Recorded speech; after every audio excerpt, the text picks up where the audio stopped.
Hello बच्चों, आप सभी का स्वागत है ज्ञान गंगा ट्यूटोरियल के ऑनलाइन लाइव क्लास में। और आप देख रहे हैं बीएससी जूलॉजी का हिंदी माध्यम बैच, जिसमें से हम लोग 2 यूनिट को ख़त्म कर चुके हैं। तीसरा प्रोग्रेसिंग पे है। तीसरा यूनिट का आज लास्ट सेशन है।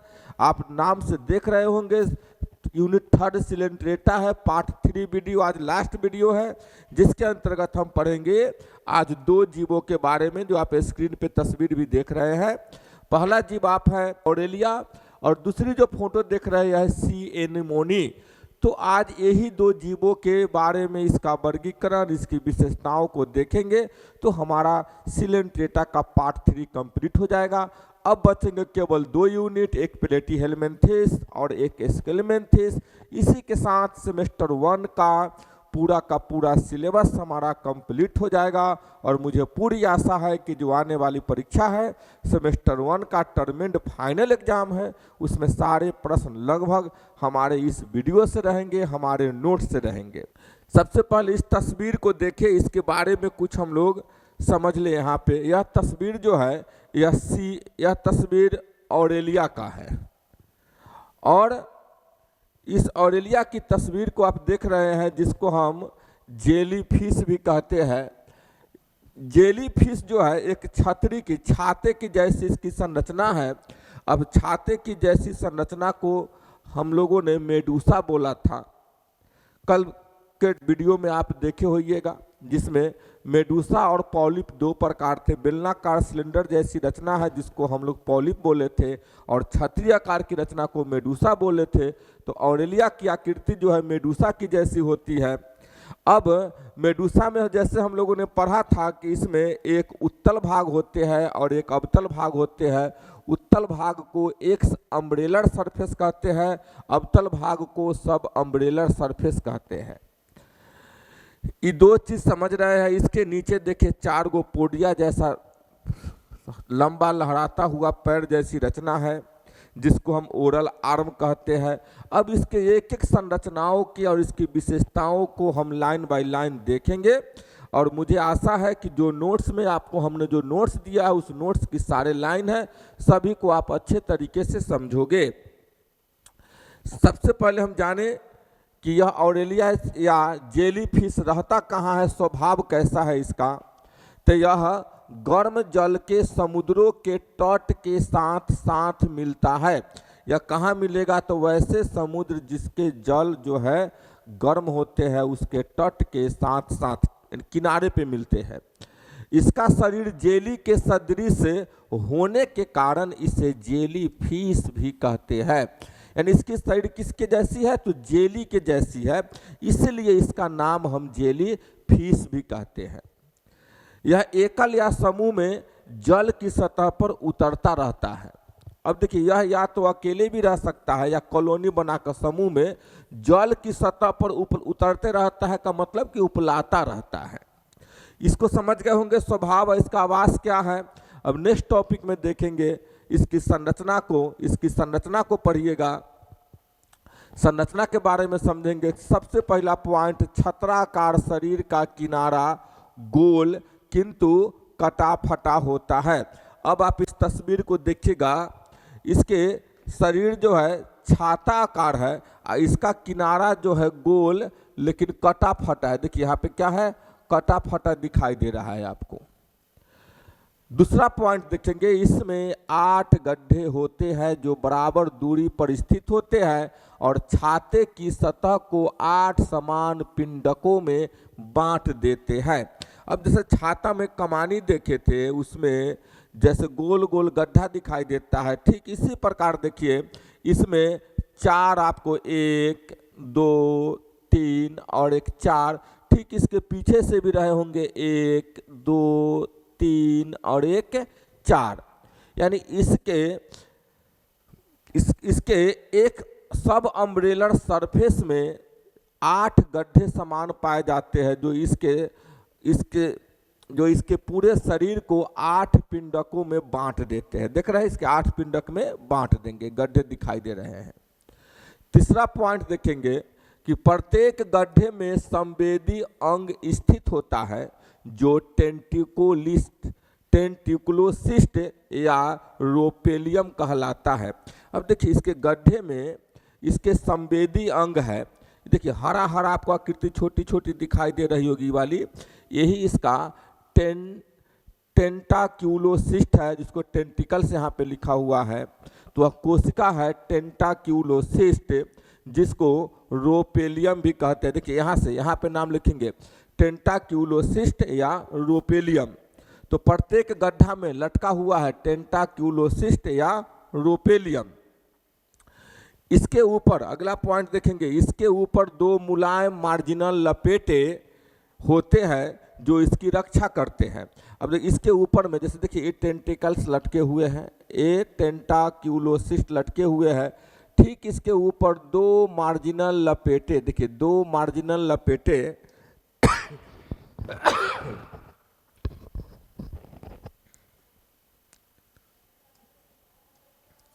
इसके ऊपर दो मुलायम मार्जिनल लपेटे घेरे होते हैं जो इस टेंटाक्यूलोसिस्ट की रक्षा करते हैं। देख रहे हैं यहाँ पर छोटे, आप तस्वीर को गौर से देखोगे यहाँ पे तो दिखाई देंगे आपको दो गो टेंटाक्यूलोसिस्ट। इसको हम काट कर ले चलते हैं आपके इस बोर्ड पे, अब आपको स्पष्ट दिखाई दे रहा होगा।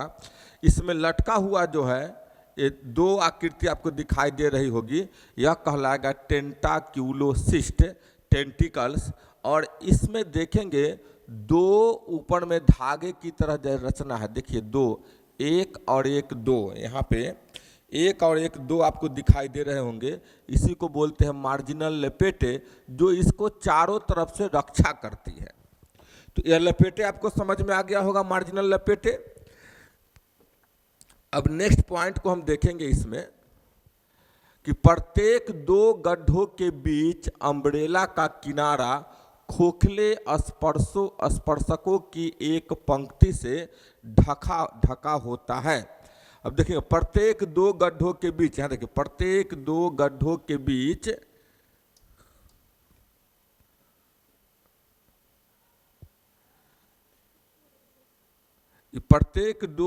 के बीच अम्ब्रेला का एक किनारा, यहाँ पे देखिएगा यही किनारा है, यह किनारा स्पर्शकों की एक पंक्ति से ढका होता है। यह देखिए यह स्पर्शक है, इसकी एक पंक्ति से ढका होता है। तो टेंटाक्यूलोसिस्ट, मार्जिनल लपेटे तथा स्पर्शक सभी सब अम्ब्रेलर का एक मुलायम बेलन पर लगे होते हैं। देखिए यह टेंटाक्यूलोसिस्ट, मार्जिनल लपेटे और यह स्पर्शक, यह तीनों जो है सब अम्ब्रेलर, यानी इसकी नीचे वाली रचना को, अवतल वाली सरफेस को बोलते हैं सब अम्ब्रेलर सरफेस। तो इस पे बेलन की तरह लगे होते हैं जो अत्यंत लचीला तटीय परत बनाता है, जिसे बिलेडियम कहते हैं।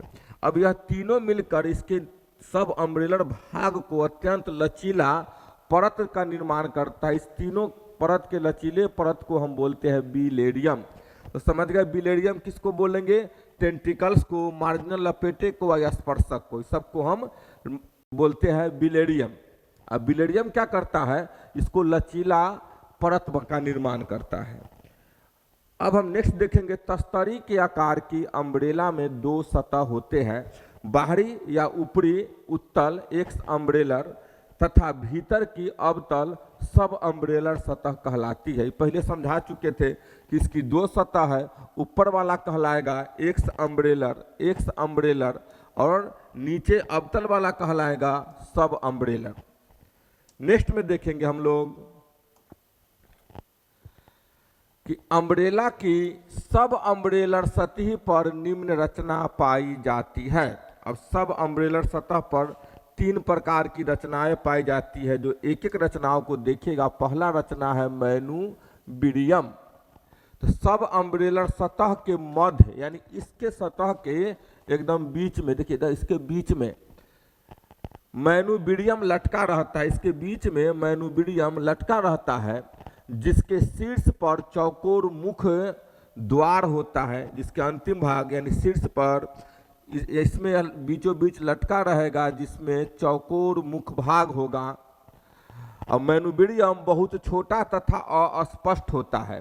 अब इसका इसकी संरचना में देखेंगे मैनुबिडियम इसका जो है बहुत छोटा और अस्पष्ट होता है, यानी सही से हमको दिखाई नहीं देते रहता है। तो यह हो गया मैनुबिडियम। मैनुबिडियम क्या है? तो सब अम्ब्रेलर सतह के बीचों बीच एक खोखली लटकी हुई रचना है जिसके मुंह पर चौकोर मुख होता है और यह अस्पष्ट एवं छोटा होता है। दू में है मुखवर्ती भुजाएं, ओरल आर्म्स। आप इसको देख रहे होंगे, 4 गो डंडा निकला हुआ ही देख रहे होंगे, इसी को बोलते हैं बाहर से हम ओरल आर्म्स या मुखवर्ती भुजाएं। मुखवर्ती भुजा के चारों कोनों पर एक भुजा के रूप में बढ़ते रहते हैं। देखिए इसके चारों कोनों पर एक कोना, इसके पीछे दूसरा, तीसरा और चौथा कोना, चारों कोनों पर एक एक भुजा जो है बढ़ते रहते हैं। प्रत्येक भुजा लंबी, कोमल, लहरदार होती है और इसकी लंबाई के साथ मध्य अधर रेखा पर एक खाई पाई जाती है तथा पक्षमाभ होते हैं। अब इस लाइन को समझेंगे।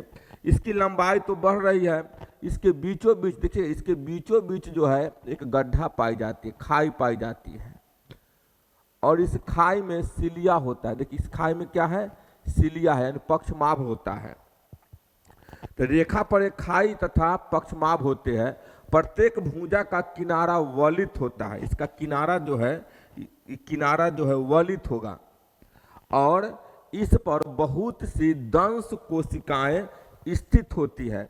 अब इसी किनारे पे पाए जाएंगे दंश कोशिका, और दंश कोशिका का काम हम लोग समझते हैं कि यह शिकार को बेहोश कर देता है या मार देता है, फिर इसका ग्रहण कर लेता है। तो हम 2 भाग देखे, मैनुबिडियम और मुखवर्ती भुजाएं। अब तीसरा हम लोग देखेंगे उपजनन गड्ढे या जनद, सब जेनाइटल पीट्स और गोनाड्स। ऊपर में देख रहे होंगे 4 गो गड्ढा जैसा दिखाई दे रहा है यहाँ पे लाल कलर का, यही कहलाता है गोनाड्स। अब इसके बारे में क्या भाषा लिखेंगे वो देखिएगा कि सब अम्ब्रेलर सतह के अधर तल पर मुख से कुछ दूरी तथा भुजाओं के बीच 4 गोल छिद्र होते हैं। ये देख रहे हैं 4 गो गोल छिद्र है, यहाँ पे 4 गो गोल छिद्र है। ये छिद्र उपजनद गड्ढों में खुलते हैं। यह छिद्र भीतर की ओर किसमें खोल रहा है? तो उपजनद गड्ढा, देखिए यही है उपजनद गड्ढा, इसमें खुलते हैं। प्रत्येक उपजनद गड्ढा एक खोखली तथा उथली गुहा है। देखिए इसके बीच क्या है? खोखली और उथली गुहा है जो इंटर रेडियल स्थिति में अवस्थित होती है। अब यहाँ पे समझिएगा, ये गोनाड्स जो है ऊपर में गड्ढा है, इसका मुख जो है नीचे की ओर एक रेडियल कनाल, खोखला कनाल की तरफ खुलती है। ये सब खोखला कनाल है जिसको हम बोलते हैं इंटर रेडियल स्थिति में खुलते हैं, यह रेडियल कनाल है। तो यह हो गया उपजनद। अब चौथा है जनद। गोनाड्स को पढ़ेंगे तो अम्ब्रेला की ऊपरी सतह पर उपजनन गड्ढों के ठीक ऊपर थोड़े घोड़े के नाल के आकार के झालरदार जनन स्थित होते हैं। यानी इस गड्ढा के ठीक ऊपर चलेंगे हम लोग, इस गड्ढे के ठीक ऊपर चलेंगे, इसके ठीक ऊपर तो झालरदार जनद इसका पाया जाएगा, गोनाड्स पाया जाएगा, जो नर भी हो सकते हैं और मादा भी हो सकते थे।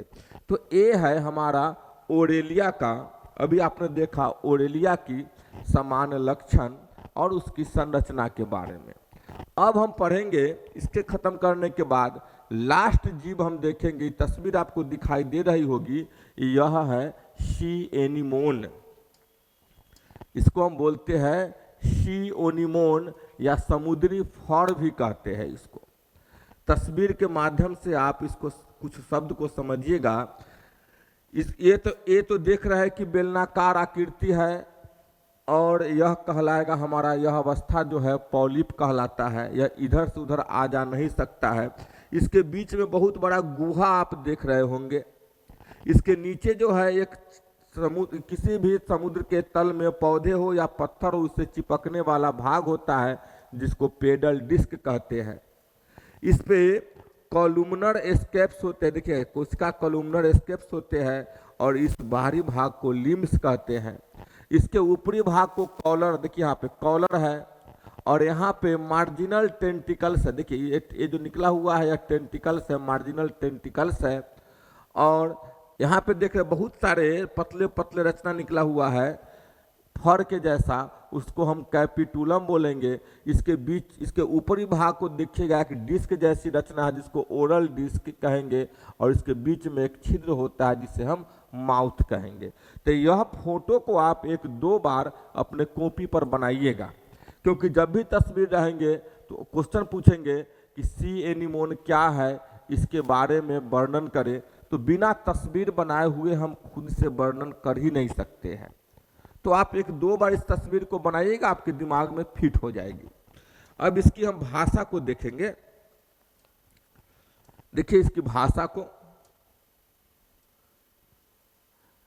समुद्री एनीमोन मुख्यतः समुद्र तट के छिछले जल में, यानी कि जहां पे कम जल है वहां पे पत्थरों तथा चट्टानों पर चिपके हुए पाए जाते हैं।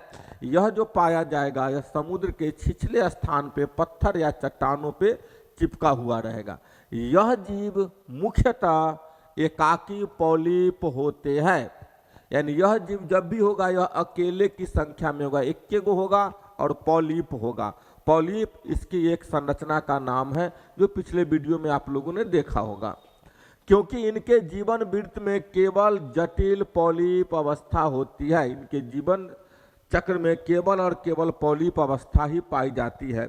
अब हम सी एनीमोन का थोड़ा सा वर्गीकरण देखें। यह किंगडम एनिमेलिया का सदस्य है, फाइलम नाइडेरिया या सिलेंट्रेटा में आ जाएगा। क्लास इसका एंथोजोआ होंगे, सब क्लास इसका हेक्जा कोरेलिया होंगे, ऑर्डर इसका एक्टिनेरिया होंगे और जीनस इसका ऑरेलिया होगा। यह था इसका वर्गीकरण। अब इसके संरचना को हम पढ़ते हैं, तो संरचना और लक्षण को पढ़ते हैं। तो समुद्री एनीमोन के लक्षण निम्नलिखित है। अब इस लक्षण को देखेंगे। पहला पॉइंट देखिएगा कि यह मुख्यतः समुद्र तट के छिछले जल में पत्थरों पर तथा चट्टानों आदि से चिपके एकाकी पॉलिप होते हैं। इनका शरीर 2 से लेकर कई सेमी तक लंबा, नालवत, रंगीन, मोटा एवं मांसल होता है। तीसरी पॉइंट, इनकी शरीर का प्रमुख भाग स्तंभ कॉलम होता है। यानी यह देखिए ये इतने भाग जो है, इस पूरे भाग को हम स्तंभ बोलते हैं। इस पूरे भाग को क्या बोलते हैं? स्तंभ बोलते हैं, कॉलम बोलते हैं, या एस्केपस बोलेंगे। कॉलम या एस्केपस बोलते हैं। इसका आधार भाग चपटा, देखिए इसका आधार भाग जो ये वाला भाग चपटा, चिपचिपा तथा अधोबिंब यानी बेसल डिस्क, थोड़ा सा बीच में गोलाकार होता है, तथा अंतिम सिरा मोटा एवं चपटा। अंतिम सिरा देखिए मोटा है एवं चपटा मुखीय बिंब ओरल डिस्क होता है। इसका आधार भाग देख लिए। अब अंतिम सिरा देखिए ये मोटा है। क्या है? अंतिम सिरा मोटा है और चपटा है। चपटा मोटा भी है और चपटा मुख वाला है, जिसको हम ओरल डिस्क कहते हैं। इसको आप तस्वीर को समझ गए होंगे, आधार भाग के समझ गए होंगे, इसके अंतिम सिरा भाग को समझ गए होंगे। अब चलिए नेक्स्ट हम लाइन को देखते हैं। अधोबिंब यानी बेसल डिस्क, अधोबिंब यही कहलाएगी। बेसल डिस्क आधार वस्तु से चिपकने तथा विसर्पण ग्लीडिंग द्वारा गमन में सहायक होते हैं। इस लाइन को समझिएगा। ये क्या करेगा? किसी भी वस्तु से चिपक जाएगा या ग्लीडिंग द्वारा, देखिए सिकुड़ कर फैल कर आगे की ओर एक जगह से दूसरे जगह या गमन में सहायता प्रदान करेगा। तो कौन सा? बेसल डिस्क अधोबिंब के माध्यम से। सी एनीमोन जो है अधोबिंब के माध्यम से किसी पे चिपकेगा या विसर्पण ग्लीडिंग के द्वारा एक जगह से दूसरे जगह चला जाएगा। तीसरी लाइन देखेंगे, नेक्स्ट लाइन को हम समझेंगे कि इनके शरीर के ओरल डिस्क के बीच में मुख माउथ और इसके किनारे अनेक छोटे छोटे स्पर्शक टेंटिकल्स उपस्थित होते हैं। अब देखिए इसका ओरल डिस्क या ऊपर वाला सिरा है, चौड़ा भाग, इसके बीचों बीच एक छोटी सी छिद्र है जिसको हम माउथ कहते हैं। और इसके माउथ के चारों तरफ खोखला, किनारे में चारों तरफ खोखला छोटा छोटा टेंटिकल्स है। अब इस टेंटिकल्स के काम को समझिएगा कि इसके मुख द्वार से देह भित्ति भीतर की ओर धंसकर जठर वाहिनी गुहा में लटकती एक लंबी ग्रसनी बनाती है। ये देखिए, मुख द्वार जो है यह देह भित्ति, यानी इसका देह भित्ति क्या है, शरीर के भीतर वाली खोखली जगह को हम इसको देह भित्ति कहेंगे। तो यह भीतर की ओर लटक कर यहाँ पे ग्रसनी बनाएगा। क्या बनाएगा? ग्रसनी बनाएगा। भीतर की ओर लटक कर ग्रसनी बनाएगा। अब देखिए, गैस्ट्रोडर्मिस, इस ई वाली परत को गैस्ट्रोडर्मिस कहते हैं, ये वाली परत को गैस्ट्रोडर्मिस कहते हैं। तो गैस्ट्रोडर्मिस के अनेक अनुलंब उभार जोड़ीदार अड़िए पट्टियों अर्थात आंत्र योजनियों के रूप में कई अधूरे कक्षों में बांटते हैं। अभी देखिए, ये गैस्ट्रोडर्मिस क्या है, इसकी छोटी छोटी उभार बाहर की ओर निकलेगी। आंत्र योजनियों, आंत की जैसी रचना नहीं है, लेकिन इसके गुहा को कई कक्षों में बांट देगी। कई कक्षों में बांट देगी। कई कक्षों में बट गया तो कई अधूरे कक्षों के रूप में बांटते हैं। कौन?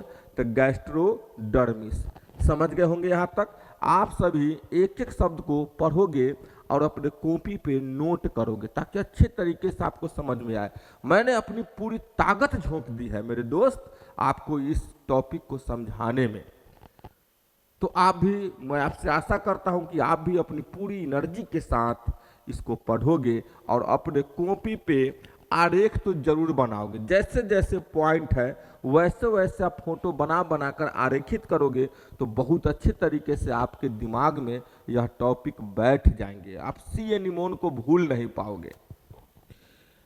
अब इसके कुछ अगली विशेषताओं को हम देखते हैं कि इनके शरीर के जठर वाहिनी गुहा में समुद्री जलधारा बहती रहती है। अब जठर वाहिनी जलधारा किसको बोले? यही ना जठर वाहिनी जलधारा है। यहाँ पे मुख है, यहाँ से यहाँ तक रसनी आया, इसमें क्या बहेगा? क्योंकि यह समुद्र में रहते हैं तो समुद्र की जलधारा बहती रहती है। यह भोजन के लिए उपयुक्त जीव जंतु को स्पर्शक द्वारा मूर्छित या मार देते हैं। फिर जलधारा के साथ ये भोजन कण भीतर गुहा में पहुंचते हैं। देखिएगा, ये टेंटिकल्स है, इसमें नाइडोब्लास्ट पाया जाता है। ये नाइडोब्लास्ट क्या करता है? अगल बगल के छोटे छोटे जीव जंतुओं को या तो मूर्छित कर देगा या तो उसको मार देगा, एक झटका देता है, तो उसको मारकर इस जल के माध्यम से इसमें प्रवेश करा देता है। तो भोजन का कण कहाँ प्रवेश कर गया? इसके जठर गुहा में। इसी को, जो सिलेंट्रॉन है, उसी को हम जठर गुहा भी बोलेंगे। यहाँ आंत्र योजनियों के स्वतंत्र किनारे से, देखिएगा ये जो बताया था इस पहले भी, ये आंत्र योजनिया है। गैस्ट्रोडर्मिस की परत से छोटे छोटे कक्ष जो बन रहा है यह आंत्र योजनिया है। इसमें छोटे छोटे जीव जंतु को टेंटिकल्स द्वारा मारकर जल के माध्यम से प्रवेश कराया जाता है। यह देखिए, ये छोटे छोटे जीव जंतु है जिसको प्रवेश करा लिया, मरे हुए जीव जंतु है। अब आंत्र योजनिया क्या करेगी वो समझिएगा। तो आंत्र योजनियों के स्वतंत्र किनारे से बाह्य कोशिकीय पाचन हेतु एंजाइम का स्रवण होता है। अब यह आंत्र योजनिया के बाहरी किनारा है, ये जो है एंजाइम को स्रवण करेगा। समझिएगा, यह एंजाइम को स्रवण करेगा और यह एंजाइम इस भोजन के कण के साथ मिलकर इसको पाचन कर देगा। इसको पाचन कर देगा। तो भोजन का पाचन कहाँ हुआ? कोशिका के बाहर। कहाँ पे हुआ? कोशिका के बाहर, जिसको बोलेंगे बाह्य कोशिकीय पाचन होता है। अब पचे हुए भोजन को आराम से अवशोषित करके अपना वृद्धि करते रहेगा। तो पाचन से संबंधित इसकी क्रिया विधियों को आपने देख लिया।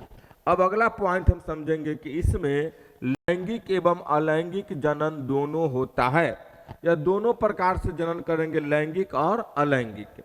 इसमें जनन आंत्र योजनियों पर विकसित होते हैं तथा निषेचन बाहर जल में होता है। अब समझेंगे, इसमें जनन जो है, इसमें जनन यहीं पे ना आंत्र योजनिया थी, छोटे छोटे गैस्ट्रोडर्मिस से उभार बाहर निकले थे, इसी को बोले थे यांत्रयोजनिया।